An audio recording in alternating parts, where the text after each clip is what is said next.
ഫോളോവേഴ്സും ഒക്കെ ആയിട്ടില്ലെങ്കിലും എൻ്റെ സങ്കടങ്ങളിൽ എൻ്റെ കൂടെ നിന്നില്ലേ നീ? അതൊരു ബിഗ് താങ്ക്സ്. പിന്നെ റോസു, നിൻ്റെ നെഗറ്റീവ് അല്ല പറയാൻ പോകുന്നൊരു ചെറിയ മിസ്റ്റേക്കാണ്. എന്താണെന്ന് വെച്ചാൽ എപ്പോഴും ഒരു കാര്യത്തിന് വേണ്ടി വാദിക്കാൻ നിൽക്കരുത്. നമ്മുടെ ഓപ്പോസിറ്റ് നിൽക്കുന്ന ആളുകളുടെ മൈൻഡ് നോക്കണം. നമ്മൾ ശരി പറഞ്ഞാലും അവർ താൻ തന്നെ ജയിക്കണമെന്ന് മൈൻഡ് സെറ്റായിരിക്കും. അപ്പോൾ നമ്മൾ വിട്ടുകൊടുക്കുക. അവരുടെ മുന്നിൽ തോറ്റാലും സത്യാവസ്ഥ നമ്മൾക്കറിയാലോ. എപ്പോഴും വാദിച്ച് ജയിക്കുന്നത് അത്ര ശരിയല്ല. നമുക്ക് നമ്മളാണ് വലുത് എന്ന ചിന്ത വരും. നിന്നെ നെഗറ്റീവായി പറയുന്നതല്ലാട്ടോ. പിന്നെ നിനക്കൊരു ലക്ഷ്യമുണ്ട്, അതിനായി അധ്വാനിക്കാൻ തയ്യാറാണ്. ഒരു കോച്ചിങ് സെൻറ്ററിൽ പോയി പഠിച്ചാലേ ജോലി കിട്ടുള്ളൂ എന്നൊന്നും ഇല്ലട്ടോ. അതിനായി അധ്വാനിക്കുക. നിൻ്റെ പുതിയ സംരംഭത്തിന് എൻ്റെ ആശംസകൾ.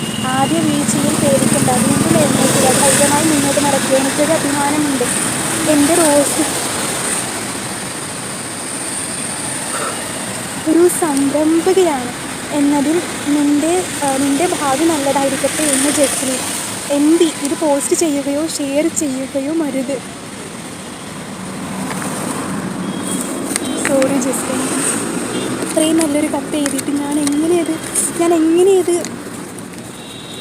എന്നാലും എനിക്കത് ഒരുപാട് ഇഷ്ടമായിട്ടോ, ഭയങ്കര ഇഷ്ടമായി. Jaslin, thank you so much. പോട്ടെ, താങ്ക് യു. മെർമെയ്ഡ് എനിക്കിഷ്ടമായി. സ്റ്റിക്കറുണ്ട്, ബാർബി ഉണ്ട്. പോട്ടെ, കത്തൊരു രക്ഷയില്ല.